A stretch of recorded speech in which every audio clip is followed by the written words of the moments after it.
Hello to our South Middle School scholars. My name is Ms. Martinez, and I am the 8th grade school counselor. My fellow school counselors, Mrs. Perez and Mr. Donaldson, and I are excited to reintroduce two of our school counselor interns, Ms. Podpora and Ms. Nadine. They will share insight and strategies focused on our monthly theme for March, stress management.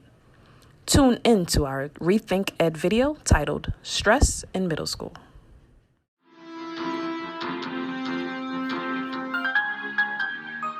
Hello, and welcome to our special report on stress in middle school.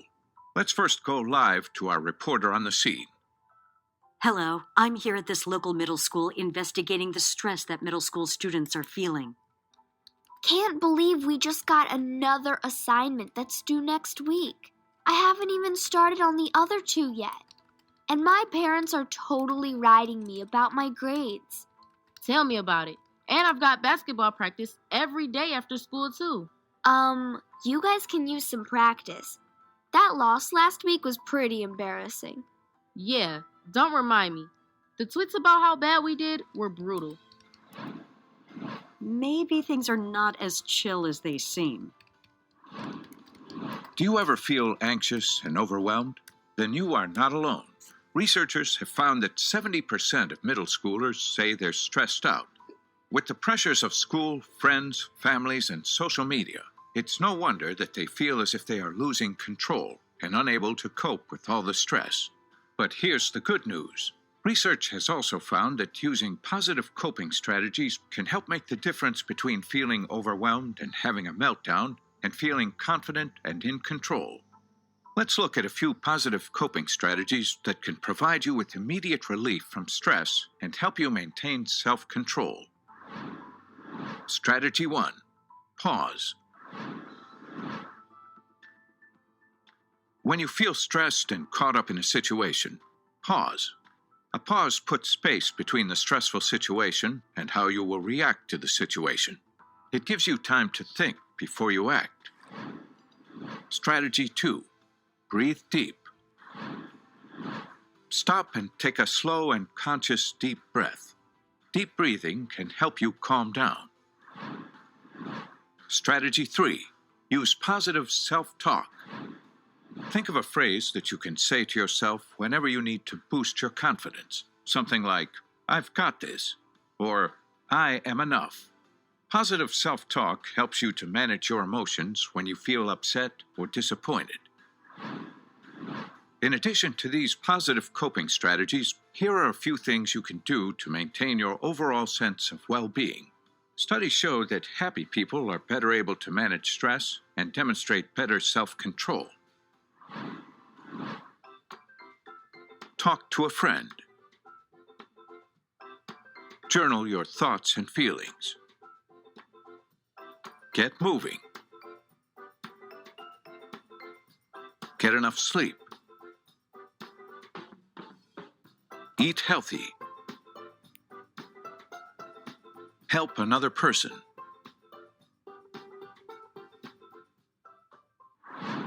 Virtual learning is new to nearly all of us, and it makes sense that such a big shift in our learning experience would be stressful. Remember, you are not alone in this experience. Here are some tips on how to manage the stress of virtual learning. First, reduce your distractions. Find a quiet place to do your schoolwork and remove distractions such as your phone by turning it on silent or keeping it in another room while you're attending classes. Second, take frequent brain breaks. Make sure you're taking time between your classes to move around or refocus your attention with calming activities such as coloring or stretching. Third, manage your time. Make sure you're balancing your time between schoolwork, time for yourself, sleeping, and any other activities you need to do. Using a planner to stay organized on assignments and creating a schedule can both be very helpful in managing your time. Lastly, ask for help. Please reach out to your teachers during their office hours for extra help if you are struggling in class.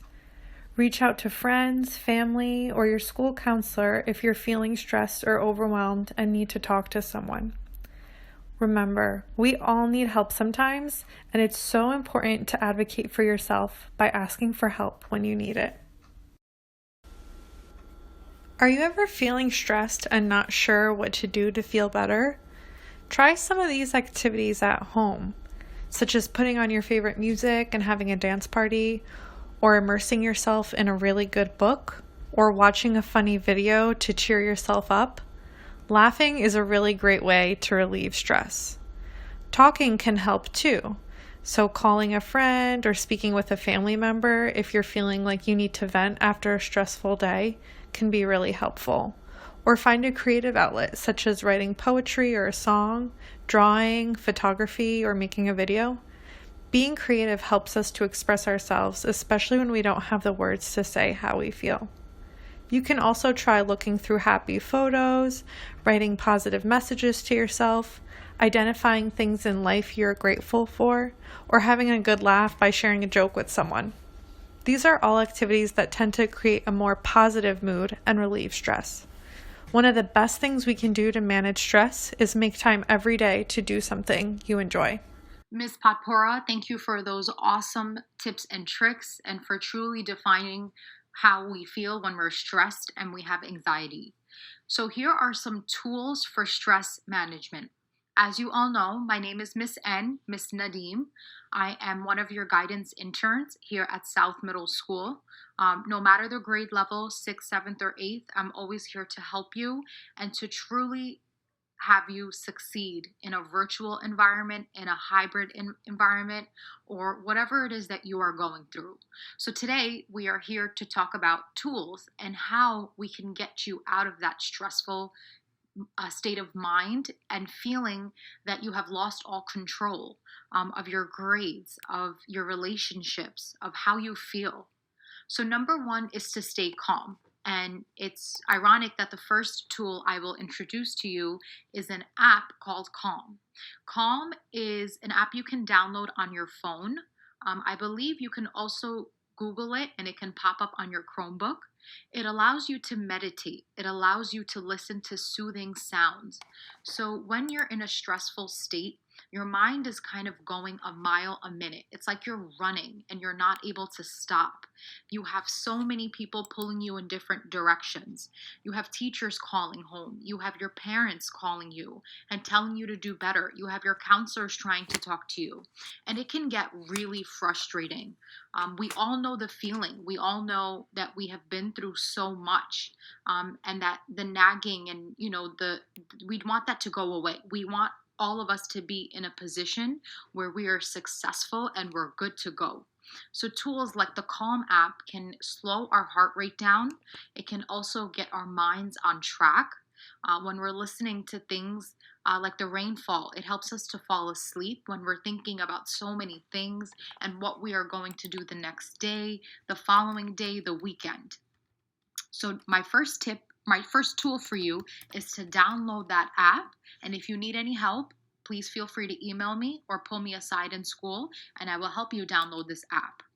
Number 2, when we hover over all these tools, you'll be able to get the link to directly go to that website. So your second tool is journaling. Journaling is really, really important.